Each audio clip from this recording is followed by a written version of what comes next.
말씀 함께 받겠습니다. 히브리서 13장 7절부터 9절까지의 말씀이고요. 그리고 17절을 한 절 더 읽도록 하겠습니다. 히브리서 13장 7절부터 9절까지의 말씀과 그리고 17절 말씀입니다. 다 찾았으면 우리 한 목소리로 함께 하나님의 말씀을 받겠습니다. 시작. 하나님의 말씀을 너에게 일러주고 너희를 인도하던 자들을 생각하며 그들의 행실의 결말을 주의하여 보고 그들의 믿음을 본받으라. 예수 그리스도는 어제나 오늘이나 영원토록 동일하시니라. 여러가지 다른 교훈에 끌리지 말라. 마음은 은혜로서 굳게함이 아름답고 음식으로서 할 것이 아니니 음식으로 말미암아 행한 자는 유익을 얻지 못하였느니라. 17절입니다. 시작. 너희를 인도하는 자들에게 순종하고 복종하라. 그들은 너희 영혼을 위하여 경성하기를 자신들이 청산할 자인 것 같이 하느니라. 그들로 하여금 즐거움으로 이것을 하게 하고 근심으로 하게 하지 말라. 그렇지 않으면 너희에게 유익이 없느니라. 아멘.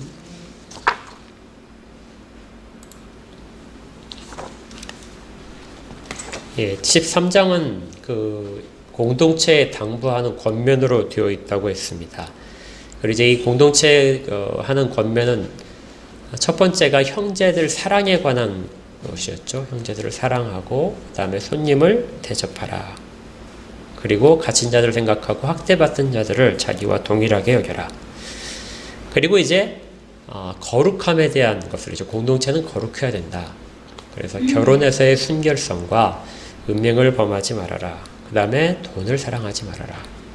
이런 모든 것들은 개인적인 신앙을 위해서도 꼭 필요하지만 지금 히브리서에서 말하는 것은 신앙 공동체에서 필요한 내용들입니다. 공동체를 위한 것이죠. 자, 오늘은 이제 이 말씀 전하는 자와 말씀 인도자와의 관계에 대해서 이야기를 합니다. 그러니까 세 번째 내용입니다. 공동체가 정말 아름다운 공동체로 서기 위해서는 형제도 사랑해야 되고 또 거룩해야 되지만 그것보다도 훨씬 더 중요하다고 생각될 수 있는 것이 하나 있는데 그것이 말씀을 전하는 자와 교회 지도자와 성도들 사이의 관계입니다. 어떻게 해야 공동체가 아름답게 설 수 있는가? 좋은 말씀의 지도자를 갖는다는 것은 매우 큰 복입니다. 왜냐하면 이제 저희들끼리 목사들끼리 하는 이야기가 성도들은 목회자보다 더 뛰어날 수 없다. 이게 반드시 옳은 이야기는 아니겠지만 대강은 맞습니다. 왜냐하면 성도들은 목사님을 통하여 말씀 사역자들을 통하여 성경에 대한 하나님의 말씀을 전해서 받거든요. 그 전해서 받다 보니까 목회자가 어떤 말씀을 전하냐에 따라서 성도들은 크게 영향을 받게 됩니다. 그래서 신앙적인 경향성이 생기게 되죠. 그래서 목회자를 뛰어넘을 수 있는 신앙은 성도들이 갖기가 어렵다. 보통 이렇게 많이 이야기를 합니다. 그러니까 좋은 목회자를 만난다는 것은 좋은 성도가 되기 위한 첫걸음이다. 이렇게도 생각을 할 수 있어요. 그렇다면 우리가 어떤 목회자들을 만나야 되냐? 우리 앞에 수많은 말씀 사역자들이 있는데 저도 말씀 사역자들이 저 전에 제게 영향을 미친 분들이 엄청나게 많습니다. 그러한 모든 사역자들 가운데 정말 참다운 사역자를 만나야 되는데 그 참다운 사역자를 보면 성도들은 어떻게 구분할 수 있느냐? 그리고 만약에 그렇게 자기가 열심히 살펴봤더니 정말 참다운 말씀 사역자다. 그러면 성도들은 어떤 태도로 가져야 되느냐? 그리고 말씀 사역자는 어떤 사람들이 되기 위해서 스스로 자기를 지켜야 되느냐? 이런 부분들이 오늘 말씀 가운데 있게 될 것입니다. 실제로는 이 구절들은 우리가 읽은 성경 본문은 사실은 성도들에게 히브리서 기자가 들려주는 이야기지만 실제로는 주의 종들이 말씀 사역자들이 더 먼저 가슴 깊이 깨달아야 되는 그런 내용이기도 합니다. 어떤 사역자들 본받아야 되느냐? 세 가지로 7절에서 이야기를 하고 있습니다. 하나님의 말씀을 너희에게 일러주는 사람이어야 된다. 두 번째는 너희를 인도하는 자들이다. 그러니까 성도들을 인도하는 자들이 참다운 말씀 사역자다 하는 것이죠. 본받아야 될 사역자는 성도들을 인도하는 자들이다. 세 번째는 그들의 행실을 봤을 때 그들의 행실이 끝까지 일관되느냐 하는 것이 세 번째의 자격 기준이라는 것입니다. 다시 한번요. 첫 번째가 하나님의 말씀을 일러주는 자냐, 가르치는 자냐. 두 번째는 성도들을 인도하는 자냐. 세 번째는 그가 자기의 삶 속에서 그 말씀대로 끝까지 살고 있느냐. 이것이 좋은 말씀 사역자, 좋은 교회 지도자를 판단할 수 있는 기준이 되는 것이죠. 이걸 하나씩 이제 한번 좀 더 자세히 살펴보겠습니다. 첫 번째 이야기하는 것은 하나님의 말씀을 일러주는 자들이다. 그러니까 목회자는 하나님의 말씀을 가르치는 자를 말합니다. 공적으로 성경을 가르칠 때 설교 시간이 되겠죠. 설교 시간에 하나님 말씀이 아니라 다른 이야기들을 가지고 채우는 경우가 있습니다. 그런 것들은 하나님의 말씀을 조금 더 성도들이 잘 알아들을 수 있게 그런 어떤 재료나 양념처럼 사용할 수 있다면 좋겠지만 그렇지 않고 그런 내용들이 주가 된다면 그는 하나님의 말씀을 전하는 자가 아니겠죠. 그런데 이 히브리서를 듣는 사람들은 이것보다 조금 더 이 말씀을 깊이 이해해야 됩니다. 왜냐하면 하나님의 말씀을 전하는데 그 하나님의 말씀은 아들을 통해서 들려준 말씀을 말하기 때문에 그렇죠. 히브리서 1장에서 우리가 이런 구절들을 살펴봤는데요. 1장 한번 찾아보십시오.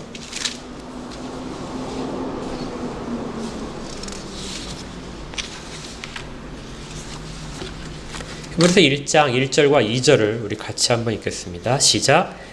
옛적에 선지자를 통하여 여러 부분과 여러 모양으로 우리 조상들에게 말씀하신 하나님이 이 모든 날 마지막에는 아들을 통하여 우리에게 말씀하셨으니 이 아들을 만유의 상속자로 세우시고 또 그로 말미암아 모든 세계를 지으셨느니라. 아멘. 모든 것이 다 하나님의 말씀이지만 이 마지막 때에는 아들을 통하여 하나님이 말씀하셨다. 히브리서의 중요한 주제가 더 나은 것들을 우리가 받았다는 것이었죠. 아들을 통하여 하신 말씀들이 더 나은 것이다. 그 아들을 통하여 하신 말씀을 전하고 있느냐? 이것이 좋은 말씀 사역자, 참다운 말씀 사역자의 기준이 되어야 된다는 것입니다. 그래서 구약을 설명하면서 구약을 설교하면서 그 구약에서 그 믿음의 조상들이 받았던 복이라든지 그들의 어떤 행위라든지 이러한 부분들도 중요하지만 더 중요한 것, 더 나은 것은 우리 주님이 신약시대에 말씀하셨던 것들에 빛에 비추어서 설명을 해야 되는 것이죠. 그렇지 않다면 설교들은 어디로 향하기 쉽냐면요. 개인의 복, 재산이 증식되거나 건강이 회복되거나 집안이 잘 되거나 하는 이러한 내용으로 가게 된다는 것입니다. 우리 주님의 말씀 중에서 그러한 부분들은 사실은 찾아볼 수가 없습니다. 그러니 더 나은 말씀을 전하는 그 사역자는 사람들에게는 어떤 많은 호응을 받기가 아주 어렵게 되겠죠. 그럼에도 불구하고 성경은 말씀하시기를 하나님의 말씀을 알려주는 자, 하나님의 말씀이 무엇인가를 바르게 깨닫도록 하는 자, 이런 사람이 참다운 사역자다. 교회 공동체에는 이런 사람들이 있어야 되고 그런 사람들을 교회 공동체의 지도자로 가진 교회가 성도들이 복을 받은 것이다. 이렇게 이야기를 하는 것이죠. 당시에도 좀 잘못된 그러한 그 말씀 사역자들이 여러 명이 있었던 것 같습니다. 오늘 본문에 보니까 이렇게 돼 있어요. 9절에 보니까 여러 가지 다른 교훈에 끌리지 말아라. 그러니까 당시에도 교회 가운데에도 다른 교훈들을 말하는 사람이 있었다는 것이죠. 전혀 주님이 말씀하시지 않은 내용에도 불구하고 주님이 말씀하셨다 이렇게 이야기하는 사람도 있고요. 구약으로 돌아가서 구약에 있는 내용을 더 중요하게, 우리 주님의 말씀보다도 더 중요하게 생각하는 사람들이 나타나고 있었습니다. 초대교회 때도요. 그런 것들을 대표하는 것 예가 한 가지가 적혀있는데 그것이 뭐냐면요, 음식입니다. 음식을 통하여 우리가 거룩하게 변할 수 있다 하고 이야기하는 사람들이 있었던 거예요. 구약의 율법을 보게 되면 음식에 정결례가 있죠. 정결하게 음식을 먹어야 우리가 부정하지 않게 된다. 그래서 정결한 음식을 먹어야 된다. 그래서 마치 음식이 우리에게 무슨 큰 거룩한 것들을 끼치는 것처럼 그렇게 얘기하는 사람들이 있었습니다. 근데 이건 유대교뿐만이 아니라 고대 종교에 꽤 많이 등장하는 부분이에요. 여러분들 그 피타고라스 들어보셨나요?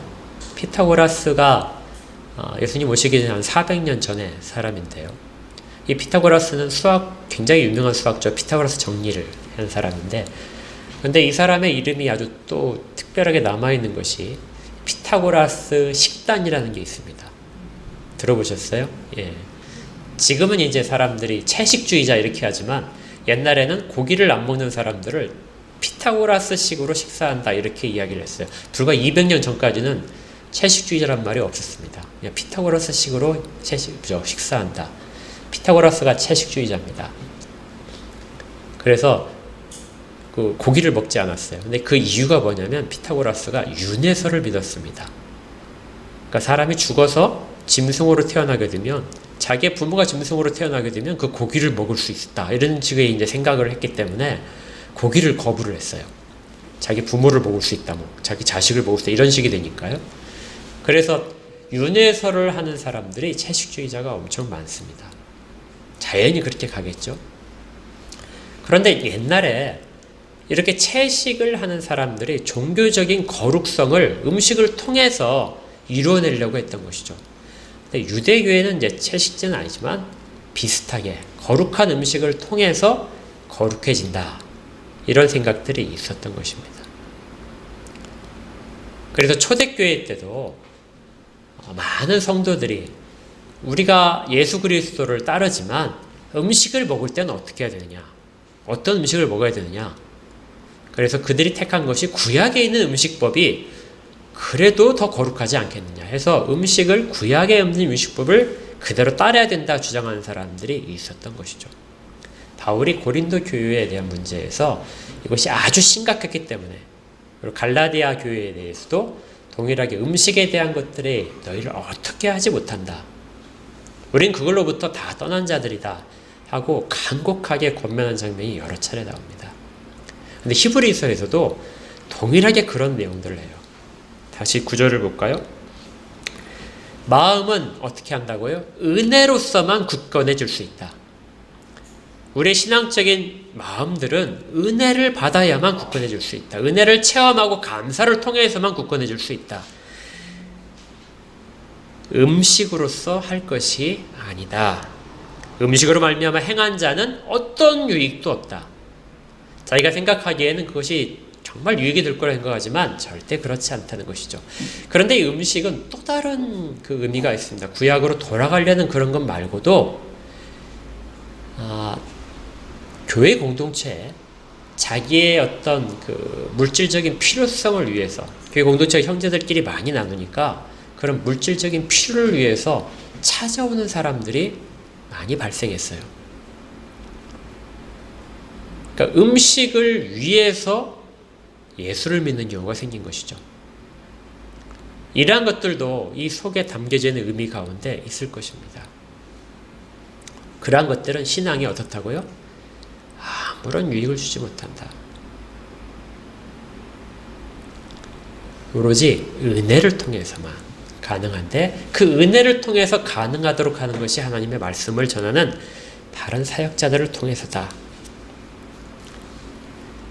두 번째는요, 7절에 너희를 인도해야 된다, 이 인도한다는 단어가 무엇이냐면요, 다스린다라는 뜻입니다. 우리는 이제 보통 인도하다 하면 앞장서서 끌어간다 이렇게 생각을 하는데, 원래 이 단어의 뜻은 다스린다, 통치한다. 그러니까 정부가 백성들을 다스리는, 옛날 왕이 백성들을 다스리는 그런 것들과 같은 의미를 가졌습니다. 그러니까 교회에서도 높은 권위를 가지고 성도들을 인도하고 끌어가고 하는 것이죠. 이 범위는 상당히 넓은 단어인데요. 어떤 사람들을 긍휼히 여기고 그의 필요를 채워주고, 또 때로는 그가 길을 벗어났을 때는 그를 끌어와야 되고, 때로는 낙심하여 주저앉았을 때는 엄한 채찍질을 통해서라도 그를 세우고 가게 하는 것. 이것이 인도한다는 말 속에 담긴 뜻입니다. 그러니까 좋은 목회자는, 좋은 말씀 사역자는, 교회 지도자는 성도들의 영적인 상태를 살펴보고 그 영적인 상태에 맞춰서 때로는 부드러운 말로, 때로는 강한 말로, 때로는 하나님께서 선포하시는 어두운 말로, 때로는 기쁨의 위로로 성도들을 이끌어가는 것이 바른 지도자다. 이런 지도자를 만나야 성도가 뭐예요? 적절하게 믿음의 길에서 이탈하지 않을 수 있는 것입니다. 그래서 우리가 앞에서 12장에서 살펴봤듯이 하나님께서는 사랑하는 자의 아들에게 징계를 하신다. 그 하나님께서 징계하시는 것을 교회 지도자를 통하여 하시기도 한다는 것이죠. 그래서 이런 것들이 적절히 행사되는 것이, 적절하게 행사할 수 있는 것이 바로 좋은 교회 지도자다 하는 것입니다. 세 번째는요, 그들의 행실의 결말을 주의해서 보아라. 그러니까 말씀 사역자가 자기가 전한 이야기를 그대로 자기 삶 속에서 살아내고 있느냐.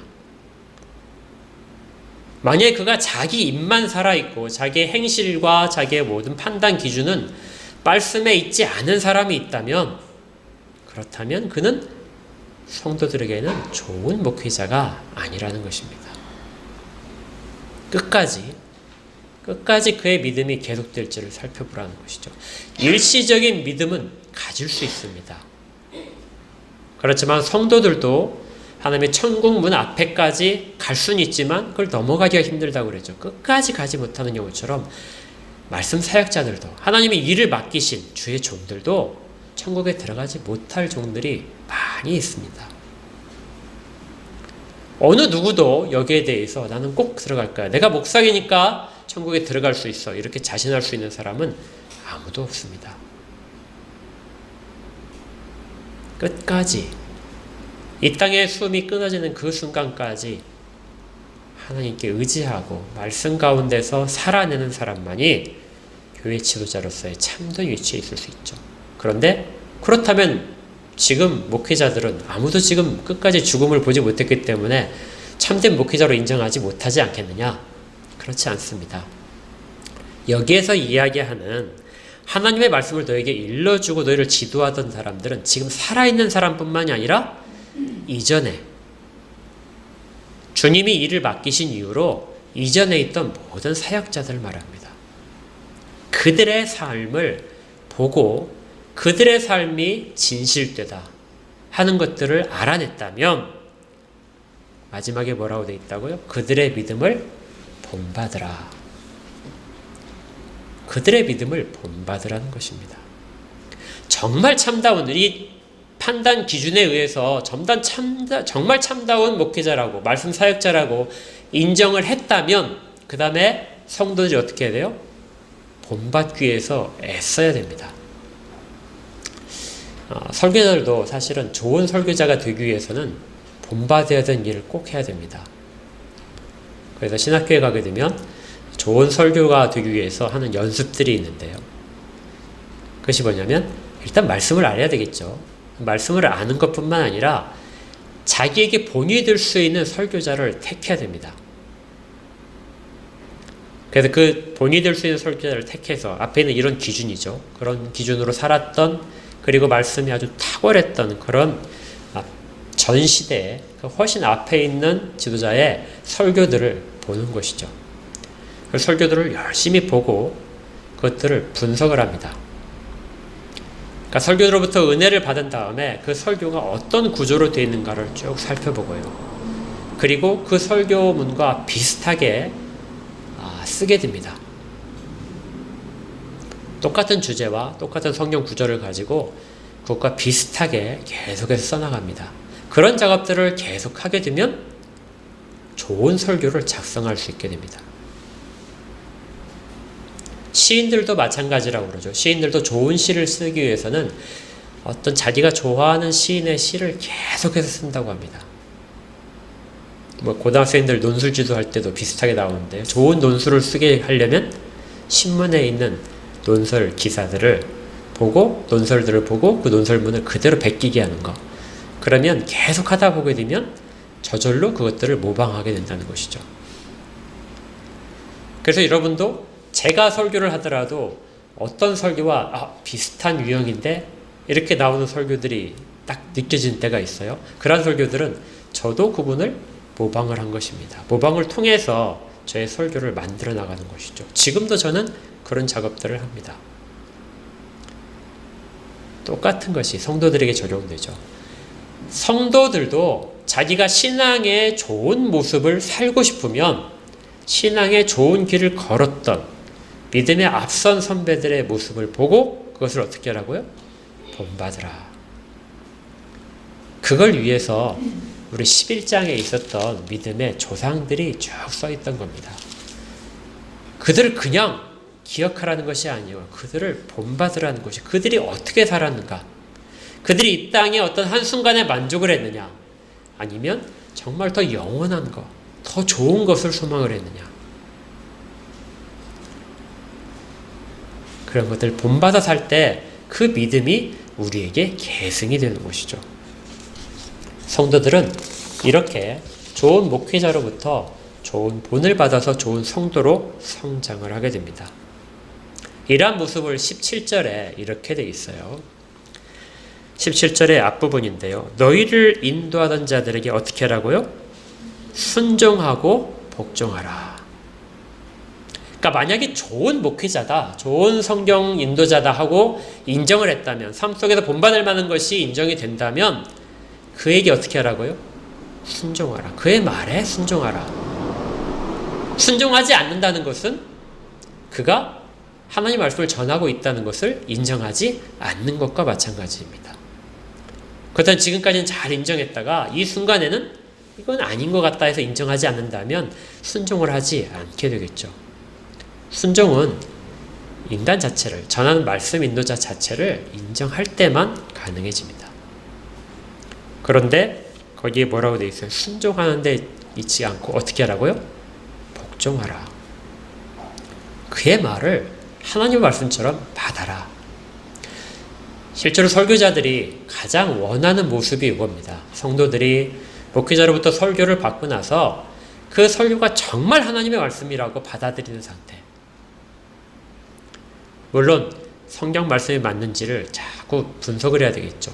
그래서 묵상을 다시 하고 또 다시 한번 되새김질을 한 다음에 정말 맞는 것이라고 인정하면 그 말씀대로 살아야 되겠다 다짐하고 살아갈 때, 이때가 좋은 설교자가 좋은 설교를 한 것입니다.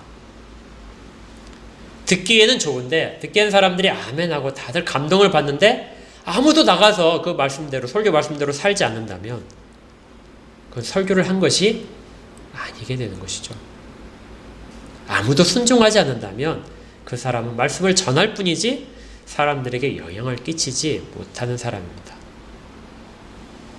그래서 좋은 말씀 설교자를 가졌다면 좋은 성도들이 그 가운데 다시 그 결과로 나타나야 됩니다. 너희를 인도하는 자들에게 순종하고 복종하라. 그들이 공동체에 요청하는 이것은 저에게도 먼저 해당돼서 제가 과연 그런 목회자인지 스스로를 점검을 하고, 또 여러분들도 그런 목회자라고 인정이 되었다면 저의 전하는 이야기의 말에 따라서 똑같이 하나님의 말씀으로 듣고 거기에 순종해서 삶에 적용시키고 하는 것들이 반드시 필요할 것이라고 하는 것입니다. 그런데 이것보다도 말씀 사역자에게 훨씬 더 중요한 내용이 있습니다. 그리고 성도들에게도 훨씬 더 당부해야 될 한 가지 내용들이 남아있어요. 그것이 17절에 있습니다. 17절에 아까 읽었던 그 뒷부분을 볼까요? 그들은 너희 영혼을 위하여 경성하기를 자신들이 청산할 자인 것 같이 하느니라. 말씀 읽는 자들이 어떤 사람들이라고요? 너희의 영혼을 위하여 경성하기를 자신들이 청산할 자인 것처럼 한다. 가장 좋은 지도자는, 가장 좋은 인도자는 그들의 영혼을 지키는 사람입니다. 경성한다는 말은요, 깨어서 밤에 잠을 자지 않고 깨어서 지키는 것을 경성한다고 그래요. 무엇을 지키죠? 영혼을 지킵니다. 가끔 목회자가 자기의 건강을 지켜주는 사람이라고 생각하는 사람들이 가끔 있어요. 목회자가 기도를 막 해주고 어디 가서 좀 능력 있는 사역자다 그래서 막 기도를 받고, 어떤 사람은 자기의 재물을 지켜준다고 생각하는 사람이 있어요. 근데 이러한 모든 것들은 사실은 목회자의 범위 밖에 있는 것입니다. 목회자는 영혼을 지키는 자예요. 하나님이 성도들의 영혼을 지키라고 맡기신 자입니다. 목회자가 성도들의 건강과 집안과 재물을 위해서, 직장들을 위해서 기도를 하는 것은 그러한 일들이 영혼을 실족하게 만드는 일에 도구가 되지 않도록, 계기가 되지 않도록 그러한 것들을 지켜내야 되기 때문에, 그래서 기도를 하는 것이죠. 그것이 목적이 되어서 성도들이 부자가 되고 행복해지는 것이 목회자의 만족도에 전혀 관계가 없는 것입니다. 목회자의 모든 관심은 어디에 쏠려 있어요? 성도들의 영혼에 쏠려 있습니다. 그런데 이 성도들의 영혼에 쏠려 있는데요, 이 쏠려 있는데 목회자가 무엇을 생각하면서 영혼들을 지키냐면요, 그 구절이, 다음 구절이 정말 아픈 구절입니다. 자신들이 어떻게 해요? 청산할 자인 것처럼 한다. 청산한다는 말이 좀 어렵게 들리는데요, 전에 옛날 번역 성경에는 회개한다. 누구 앞에서 회개할까요? 주님 앞에서입니다. 그래서 다른 그 번역서에는 친절하게 주님 앞에서 보고를 한다, 이렇게 되어 있습니다. 이것이 모든 사역자들에 있어서 굉장히 어려운 부분입니다.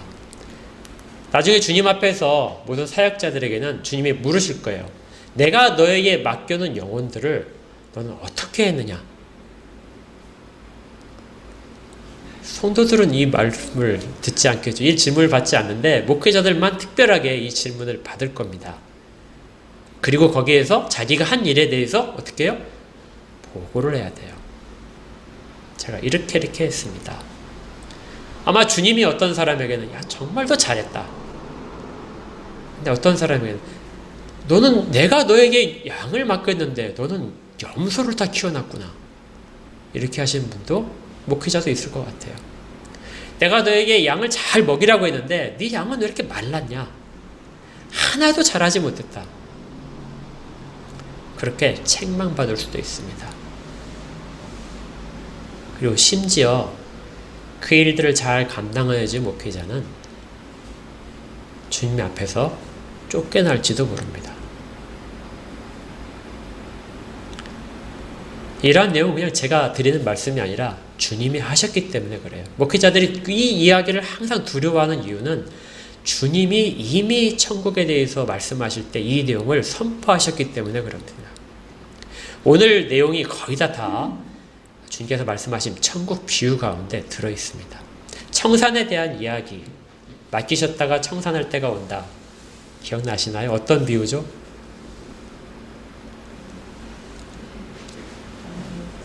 달란트 비유입니다. 마태복음 25장을 가볼게요.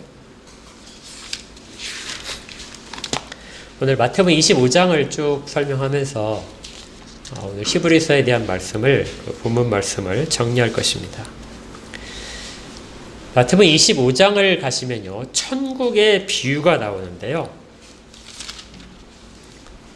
그 이전부터 주님은 마지막 때가 다가오면서, 이 땅의 사역을 마칠 때가 다가오면서 천국에 대한, 마지막 날에 대한 이야기로 가득 채우십니다.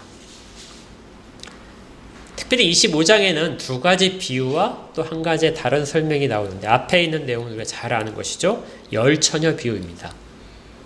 신랑이 올 때가 있는데 언제 올지 모른다. 그래서 충분하게 기름을 준비해라. 보통 많은 분들이 기름 하니까 바로 성령을 입어야 되는구나, 이렇게 바로 적용하는데요. 그렇지 않습니다. 전혀 그 성령과는 바로 직접적으로 연관이 안 돼요. 두 번째 비유가 달란트 비유입니다. 주인이 먼 곳에 가면서 종들을 불러서 자기가 갖고 있는 재산들을 맡기고 가는 거예요. 그리고 나서 돌아와서 청산을 할 때가 있다. 그때 청산하는 모습이 기록된 것이죠. 앞에는 열처녀 비유가 모든 성도들에게 대해서 적용되는 비유라면, 천국 비유 중에서 두 번째 달란트 비유는 종들에 대한 이야기입니다. 그러니까 모든 사람들에 해당하는 것이 아니라 특별히 주께서 세우신 사역자들에 대한 이야기가 두 번째 있는 것이죠. 실제로 성경에 보게 되면 모든 성도에 해당하는 내용과 함께 특별히 주님께서 세우시는 자들, 이들에 대한 내용들이 굉장히 많습니다. 똑같이 적용할 수가 없는 부분이 있어요. 마태복음 25장에서 우리가 볼 것은, 보통 25장의 그 달란트 비유를 보게 되면 핵심을 보통 많은 사람들이 어디에 두냐면요, 달란트에 둡니다. 과연 그 주인이 먼 곳을 가면서 맡긴 달란트가 무엇인가? 그래서 보통 해석할 때 이렇게 하죠. 달란트라는 것은 영어로 무엇과 같아요? 탤런트와 같다. 그러니까 이게 뭐다요? 재능이다. 그래서 주님이 모든 사람에게 재능을 주고, 어떤 사람한테는 많은 재능을 주고 어떤 사람은 적은 재능을 주고, 그러면 모든 사람은 주님이 주신 그 재능 혹은 은사를 가지고 열심히 사용을 해서 열매를 많이 거둬야 된다. 그렇지 않다면, 재능을 그대로 썩힌 사람이 있다면 주님으로부터 큰 책망받을 것이다. 그런데요, 이렇게 해석하게 되면 전혀 본문에 대한 내용을 이야기하지 않는 것입니다. 주님의 뜻하고는 아무 관련이 없어요. 똑같이 비슷한 비유가 누가복음 19장에 나오는데요. 우리가 마태복음 25장에서 달란트라는 말 때문에 재능이란 말로, 은사라는 말로 바로 연결시켰다면, 누가복음 19장에서 보게 되면 11절 이하에서 똑같은 비유가 나오는데요. 그때는 문화라고 나옵니다. 달란트가 아니고 문화, 화폐 단위가 달라요. 그러면 누가복음으로 볼 때는 거기에서 재능이나 은사로 설명할 수 있는 부분이 아무것도 없겠죠. 다시 마태복음 25장으로 온다면, 그래서 달란트를 재능이라고 해석할 수는 없다는 것입니다. 문제는 이 주인이 이것들을 각각의 종들에게 주는데요, 두 가지 점에 초점을 맞춰야 돼요. 14절을 한번 보십시오. 또 어떤 사람이 타국에 갈 때 그 종들을 불러 자기 소유를 맡겼다. 무엇을 맡겼죠? 자기 소유를 맡겼습니다, 주인이. 그리고 15절에 그 소유를 맡기는데 양이 달라요. 다른데 어디에 따라 했냐면요, 어떻게 했죠? 각각 그 재능대로. 이 재능이란 말은 능력입니다, 원래 의미가. 그러니까 주인은 각각의 능력에 맞춰서 자기의 소유를 맡긴 거예요. 그러니까 주인은 각각의 능력을, 모든 사람들의 능력을 알고 있습니다. 그러니까 능력을 주고 나서 그걸 하라는 것이 아니고요, 능력을 아시고 그것들을 맡기는 거예요. 그리고 맡은 것은 자기 것이 아닙니다. 우리 재능은 뭐예요? 내 것이거든요. 내가 그것을 가지고 주님을 향해서 쓸 수도 있고 다른 데 쓸 수 있는데요, 여기에서 맡겨진 달란트는 재능이 아니고 끝까지 자기 것이 아닌 주인의 것입니다. 그러니까 무슨 일을 하더라도 내 것이 될 수가 없어요. 그 결과물들도 다 누구 거예요? 다 주인 것입니다. 그런데 주인이 자기의 것을 맡길 때 무엇을 보고 맡기냐면요. 각 사람의 능력을 보고 맡깁니다. 그러니까 주님이 너는 이만큼의 능력이 있어. 능력이 많아. 하고 맡기신 것이 5달란트예요. 금을 맡기는데 금 5달란트는 엄청나게 많은 양이라고 그랬죠. 금이 30kg이 넘습니다. 그러니까 30kg이 넘는 그런 금을 종에게 맡기고 가는 거예요. 근데 다른 종을 보니까 아주 많은 것을 감당할 능력이 없어요. 그러자 그에게 맡기는데 2달란트밖에 맡기지 않습니다.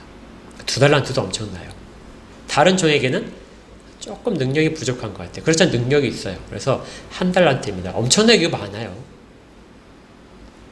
이렇게 엄청난 양을 맡기고 떠났다가 나중에 돌아와서 이제 청산을 하는 겁니다. 이 청산 작업이 네가 이문을 얼마 남겼느냐 하고 하는 것이 아니에요.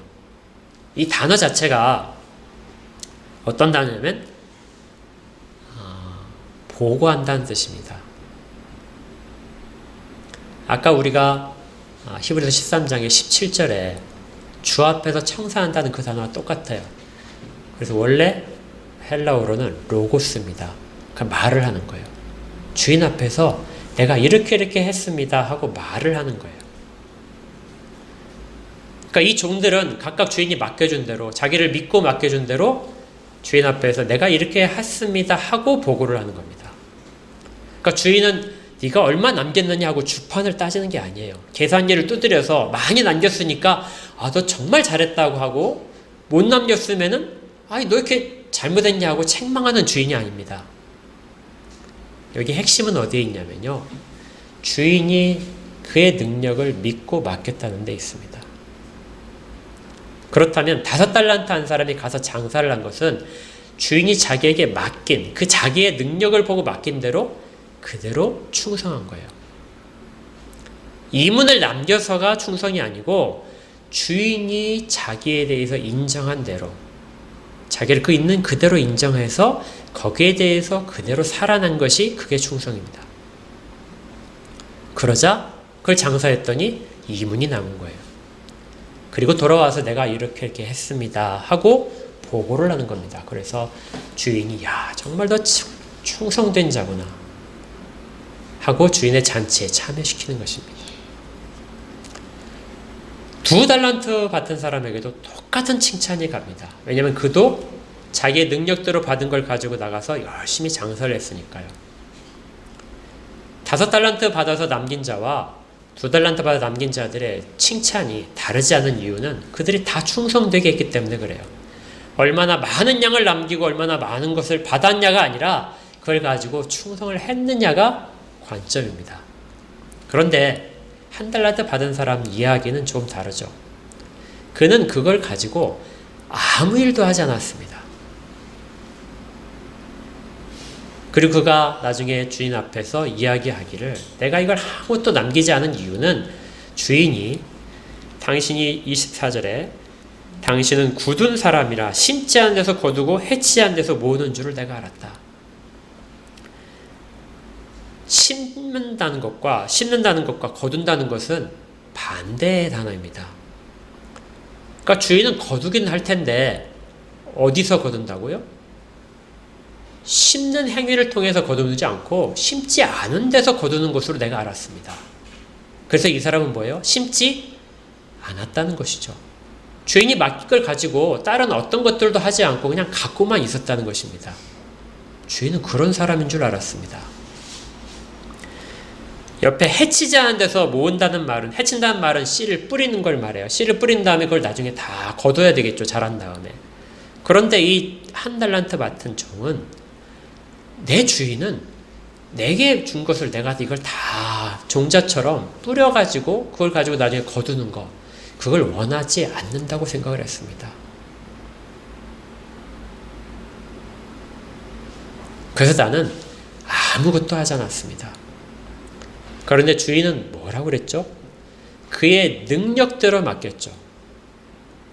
차라리 네가 능력이 없다고 생각했으면 남에게 맡겨서라도 그것들이 더 장사를 해서 더 이문이 남도록 했어야 되지 않냐. 너의 능력을 내가 인정을 해줬는데 너는 나의 능력을 인정한 그것대로 행하지 않았다. 그래서 아무것도 변화가 없는 상태가 이것이 첫째 1달란트를 맞았던 그 종에 대한 책망입니다. 그리고 어떻게 했다고요? 악하고 게으른 종아. 악하다는 말은 주인의 뜻을 자기 마음대로 판단한 것이고요. 자기를 인정해준 주인을 배반한 것이고, 그리고 게으르단 말은 아무것도 하지 않았기 때문입니다. 그래서 어떻게 되죠? 밖에 쫓겨서 슬피 울며 이를 갈리라.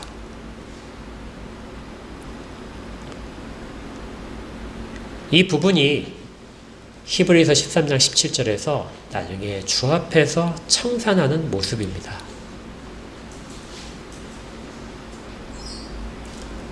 요한복음에 이 부분을 보충하기 위해서 주님께서 나중에 청산하는 장면이 있어요.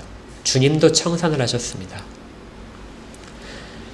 주님이 이 땅 가운데 하신 일을 요한복음은 두 가지로 설명을 해요. 하나는 제자를 삼는 것입니다. 주님이 제자를 많이 삼으셨죠. 제자를 삼은 것, 그리고 자기가 가르친 것을 지키게 하는 것입니다. 두 번째는 십자가를 지시는 것이죠. 첫 번째 제자를 삼아서 가르친 모든 사역들을 다 마치신 다음에 그 다음에 주님이 십자가를 지시기 전에 기도를 하시는 장면이 있어요. 이 기도하시는 장면에 대해서 요한복음은 마치 청산하는 것처럼 그렇게 이야기합니다. 하나님 앞에서 보고를 하는 거예요. 기도 자체가 말을 하는 것이죠. 성경 말씀에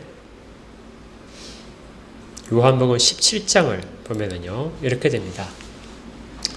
17장 4절에 아버지께서 내게 하라고 주신 일을 내가 이루어 아버지를 이 세상에서 영화롭게 하였습니다. 이게 보고를 하는 겁니다. 지금 하나님께서 내게 맡기신 일들을, 그 중에 제자를 삼는 일들, 사람들을 선택해서 그들을 하나님의 일을 하도록 세우는 일들을 내가 지금 다 했습니다. 아버지께서 내게 하라고 주신 일을 내가 지금 다 이루었습니다. 이렇게 이야기하신 것이죠. 이제 10장 6절에 이렇게 돼 있어요. 세상 중에서 내게 주신 사람들에게 내가 아버지의 이름을 나타내었습니다. 그들은 아버지의 것이었는데 내게 주셨으며 그들은 아버지의 말씀을 지켰습니다.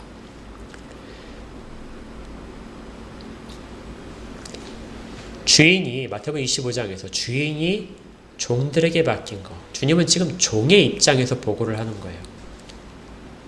모든 종들의 대표가 주님이십니다. 뭐라고 말씀하시죠? 아버지가 내게 맡긴 것들, 세상 중에서 내게 주신 사람들, 이들이 누구였어요? 아버지의 것이었는데 아버지가 내게 맡긴 자들을 내가 그들을 다 양육을 해서 그들로 하여금 아버지의 말씀을 지키게 만들었습니다. 그러니까 마태복음 25장에서 주인이 자기의 것을 종들에게 준 것은 결국 무엇이죠? 하나님의 말씀이고 하나님의 사람들입니다. 종들은 그것을 다 맡았는데 우리 주님은 보고를 하시면서 내가 그 일들을 다 만들어냈고 그 사람들이 다 하나님의 말씀을 지키도록 다 세웠습니다. 마치 이 주님에 대해서 하나님께서, 성부 하나님께서는 정말 착하고 충성된 종이에요. 이렇게 칭찬하는 모습을 하시겠죠. 그런데 어떤 종들은 하나님께서 맡겨주신 그 영혼들을 지키지 못하고 잃어버리고 파리하게 마르게 만들고 실족하게 만들고 다리가 부러지고 이런 모습으로 주님 앞에 보고를 하는 사람들이 있다는 것이죠. 그렇다면 그가 쫓겨나서 슬피 울며 이를 갈게 될 것이다. 이것이 목회자가 가진 두려움이라는 것입니다. 마땅히 이런 두려움을 가져라. 그들은 너희의 영혼을 경성하고 청산할 자처럼 그렇게 살고 된다.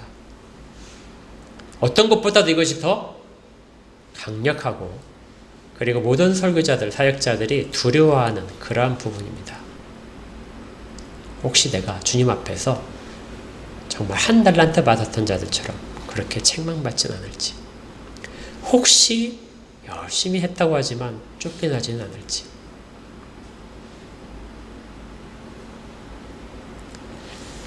설교자들이 이렇게 주님 앞에서 책망받을 거에 대해서, 자기 책무에 대해서 늘 불안해한다면 그 기원이 어디에 있냐면요, 다시 히브리서 13장 17절의 뒷부분을 가게 되면 이렇게 되어 있습니다. 그들로 하여금 즐거움으로 이것을 하게 하고 근심으로 하게 하지 말라. 어떻게 하라고요? 근심으로 하지 말게 하라. 즐거움으로 하게 하라. 사역자들은, 말씀 인도자들은, 교회 인도자들은 어떻게든지 이걸 담당을 해야 됩니다. 왜냐하면 종이니까요.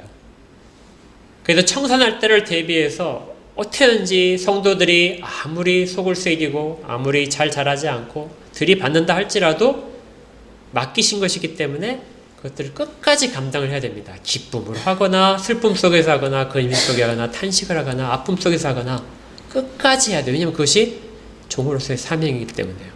그런데 하는 동안 기쁘게 만들 수도 있고 탄식하게 만들 수 있다. 누가 한다는 것이죠? 성도들이 하는 것입니다. 성도들이 참다운 말씀을 그대로 받고 삶 속에서 살아나고 있다면 그것은 사역자들을 기쁘게 만드는 것이고, 그렇게 하지 못한다면 사역자들은 탄식하면서 하는 것이죠. 지켜내지 못한다는 안타까움과 주님 앞에서 받을 책망을 두려워하면서. 그렇다면 성도들 입장에서는 사역자로부터 어떤 상태에서 인도를 받는 것이 더 유익하겠느냐? 마지막에 그렇지 않다면 너희에게 유익이 없느니라. 근심하게 하지 말아라. 기쁨 속에서 너희들을 인도하게 만들어라. 그렇지 않다면 크게 유익이 되지 않을 것이다. 기쁨이 없다면 사역을 하더라도 마지못해서 할 수 있습니다. 성도들이 사역자들을 종을 한 달란트 맡은 자로 그렇게 만들어갈 수도 있어요.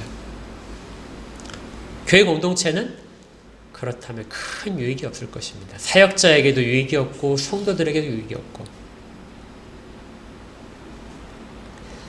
히브리서가 지금 13장에서 말하는 정말 아름다운 공동체는 이런 것들을 지킬 때만 이루어집니다.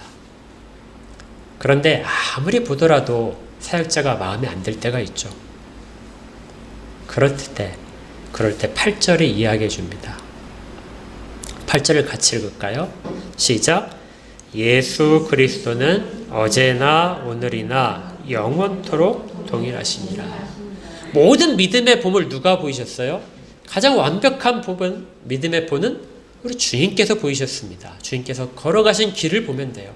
사역자들에게 실망할 때는 그것이 성도들의 실망으로 가지 않고 절망으로 가지 않고 포기로 가지 말고 우리 주님을 보아라. 믿음의 조상들을, 사도들을, 수많은 교부들을, 이 앞에 있던 수많은 선교자들을 이렇게 세웠던 것은 주님이 가신 것들을 보았기 때문이다. 사도들은 3년 동안 주님이 하신 일들을 보았습니다. 그리고 그 믿음의 본을 따라갔죠. 물론 성령님의 그 강력한 인도하심에 의지를 한 것은 있지만은 그들이 본 것들 내용은 우리 주 예수 그리스도입니다. 그런데 그들만이 아니라 지금 이 시대의 모든 사역자들과 성도들도 예수 그리스도의 본을 따라가라는 것이죠. 예수 그리스도는 그들에게 똑같은 일을 하셨고 지금 우리에게도 똑같은 일을 하신다. 오직 예수를 바라보라. 그래서 우리가 아까 설교 전에 찬양한 것이 420장 찬양이었죠. 거기 2절에 가사에 이렇게 되어 있습니다. 화면에 띄우고 같이 한번 읽어볼까요? 420장 찬양의 2절입니다.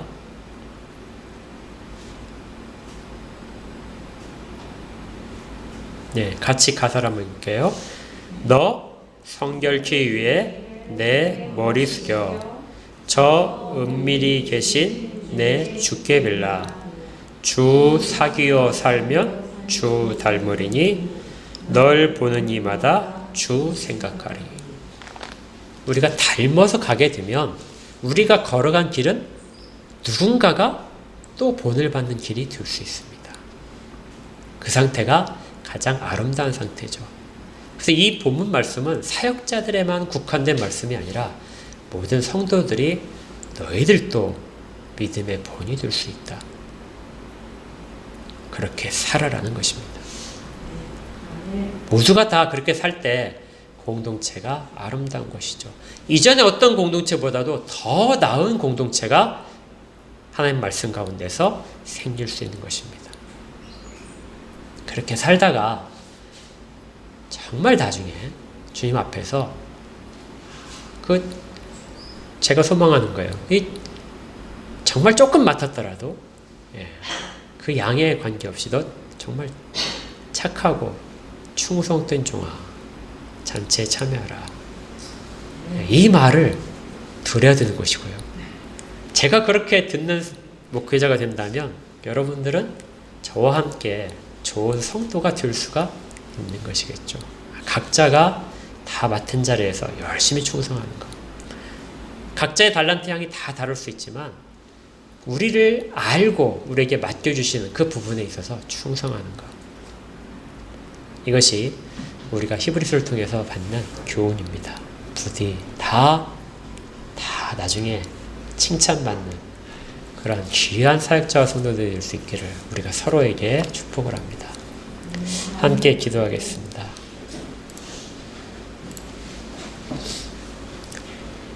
하나님 아버지 감사합니다.